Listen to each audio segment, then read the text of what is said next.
এখানে যে শীটটা দেখতে পাচ্ছেন এটা হচ্ছে ক্রেডিট ডেবিটের হিসাবের একটা শীট। এখানে আমি একটা ব্যাংক স্টেটমেন্ট ডাউনলোড করেছি এবং সেখানে কিভাবে ক্যালকুলেশন হয় শুধুমাত্র এটাই না, আপনার মাসিক হিসাব, আয় ব্যয় হিসাব করতে পারবেন এই ফাংশনের মাধ্যমে খুবই সহজে। তো আমি এখানে থেকে এটুকু ডিলিট করে দিলাম। দেখুন আমি যদি এখানে এটা ক্যাশ লিখে রাখি, আমার এই মাসে ক্যাশ আছে 5,000 টাকা। এখন এই 5,000 টাকার আমার খরচ এবং যদি আমি নতুন করে আবার কোনো ইনকাম করি সেটা হবে ডিপোজিট, এবং যদি আমি খরচ করি সেটা হবে উইথড্র। তো এখানে আমি এই হিসাবটা দেখবো। আমার হচ্ছে এই মাসের টুডে ইনকাম, এখানে দিলাম হচ্ছে ইনকাম যদি হয় 5,000 টাকা, আরো 5,000 দিলাম। এখন হচ্ছে আমি যদি লিখি স্পেন্ড, স্পেন্ড মানে যাই হোক আমি একটা কিছু লিখে দিলাম, তো আপনারা বুঝে নিন। এখানে সাথে সাথে কিন্তু আমার এখানে লেখার সাথে সাথে অটোমেটিক এখানে ডেট চলে আসতেছে। তো এখান থেকে আমি খরচ করলাম হলো 7,000 টাকা ধরুন। তো আমার এখন কত ব্যালেন্স আছে? 3,000 টাকা। আমার অ্যাভেলেবেল ব্যালেন্স 3,000 টাকা। এখন যদি আমি এখানে আবার উইথড্র দিই 1,000 টাকা, আরো 1,000 টাকা আমি খরচ করলাম, ধরুন বাস রেন্ট 1,000 টাকা বাস ভাড়া দেওয়ার পরে আমার এখানে 2,000 টাকা রইলো।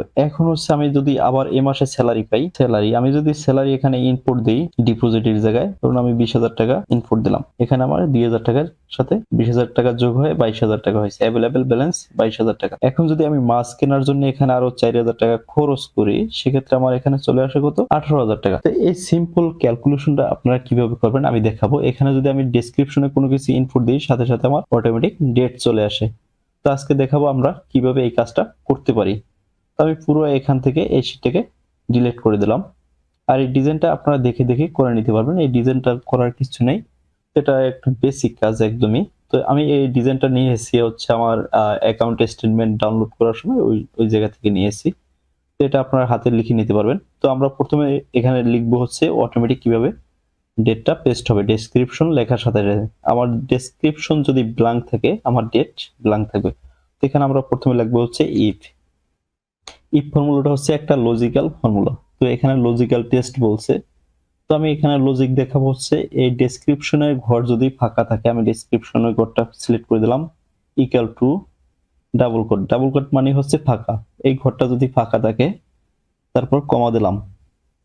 এই ঘরটা যদি ফাঁকা থাকে, এই কথাটা যদি সত্য হয় তাহলে ভ্যালু যদি সত্য হয় তাহলে কি হবে, আমি এখানে ফাঁকা রেখে দেবো, এই ডাবল কোট দিয়ে দিলাম। আবার এখানে বলছে ভ্যালু ইফ ট্রু, এই এখানে বি ইকুয়াল টু 6 যদি ফাঁকা হয়, ভ্যালু যদি ট্রু হয় কি হবে, ফাঁকা। ফাঁকা দেওয়ার জন্য আমরা সবসময় ডাবল কোট দেব। এরপর হচ্ছে আবার কমা দেব।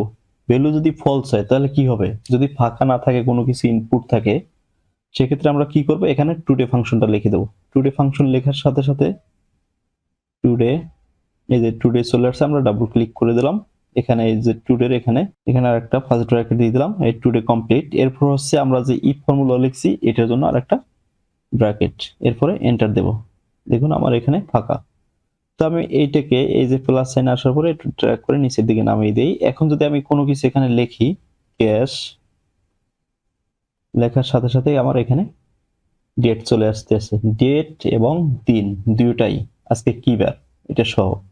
এখন আমি আজকে প্রথমে সর্বমোট প্রথম 20,000 টাকা আমার ক্যাশ নিলাম, এখান থেকে ব্যালেন্স থাকবে কত, 20,000 টাকাই। এখানে আমরা কোনো ফর্মুলা ইম্পোর্ট দেব না। এরপর হচ্ছে আমরা এই দুইটা জায়গার জন্য আমরা একটা ফর্মুলা নেব, এক্সট্রা ফর্মুলা, সেটা হচ্ছে আমরা এখানে লিখবো। তো এখানে আমরা লিখবো ইকুয়াল দিয়ে if formula, if, if. If লেখার পরে লজিক্যাল টেস্ট। তো ইফের সাথে আমরা আরেকটা ফর্মুলা নেব, সেটা হচ্ছে এন্ড।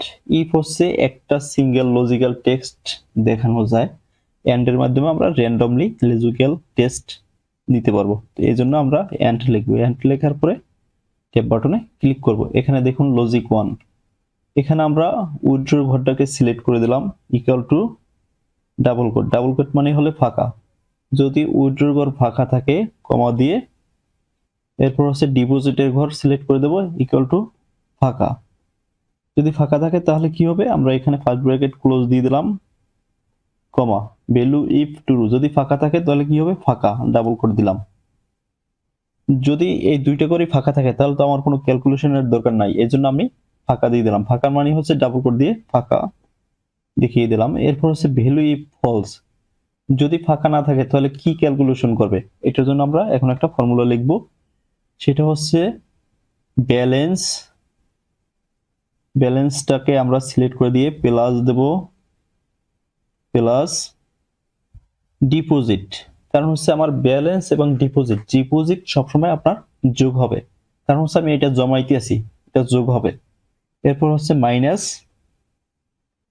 ডেবিট উইথড্র, আমি যেটাকে তুলে নিচ্ছি আমি বুথ থেকে বা যেখান থেকে হোক, আমরা যে টাকাটাকে উইথড্র করতেছি এটা হচ্ছে ডেবিট। এটাকে দেওয়ার পরে ফার্স্ট ব্র্যাকেট দিয়ে দিলাম, এরপর এন্টার বাটনে ক্লিক করব।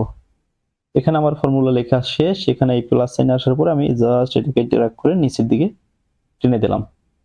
এখন আমি এখানে যদি লিখি, লেখার পরে আমি এখানে ইনকাম বসাই দিলাম আরো 10,000 টাকা। এরপর হচ্ছে হাউস রেন্ট, এখানে হাউস রেন্ট দিয়ে দিলাম। হাউস রেন্ট মানে আমি এ মাসে বাসা ভাড়া বাবদ দিয়ে দিছি হাউস রেন্ট, এটা তো আমার খরচ। হাউস রেন্ট দিয়ে দিলাম 12,000 টাকা। দেখুন আমার কত রইল 18,000 টাকা। তার মানে আমার এখান থেকে ব্যালেন্স থেকে মাইনাস হবে, যেটা উইথড্র করবো সেটা মাইনাস হয়ে এখানে আমার ব্যালেন্স আসবে। আমার অ্যাভেলেবেল ব্যালেন্স কত? 18,000 টাকা। এখন এখান যদি লিখি মার্কেট, টুডে মার্কেটিং বাবদ কত দিছি? 5,000 টাকা। এখানে ডেবিট হয়েছে, এই যে দেখুন 18,000 টাকা থেকে 5,000 টাকা মাইনাস গেলে কত থাকে? 13,000 টাকা। তো এইটাকে আপনারা এইভাবে ক্যালকুলেশন করতে পারেন। আপনার ডেবিট ক্রেডিটের হিসাবের জন্য যদি কোনো শীট থাকে যে আপনারা একটা স্যালারি পেলেন মাস শেষে, এই মাস শেষে আমার স্যালারি এখানে ইনপুট দেওয়ার পরে আমার কত ব্যালেন্স থাকলো, কোন বাবদ কি খরচ করেছি, এখানে ডিসক্রিপশনে ইনপুট দিলেন, এখানে সাথে সাথে ডেট আসবে, এখানে আপনার ক্যালকুলেশন হয়ে চলে আসবে। এটা সারা বছরে আপনার একটা ইনকামের হিসাব রাখতে পারেন গুগল শিটে। তো এটাই ছিল আজকের টিউটোরিয়াল। সবাই ভালো থাকবেন, দোয়া করবেন এবং এই ভিডিওগুলো শেয়ার করে আপনার প্রোফাইলে সেভ করে রাখবেন। যখন মনে থাকবে না পুনরায় রিভিউ করে আবার দেখতে পারবেন। আজকে এই পর্যন্তই। আসসালামু আলাইকুম।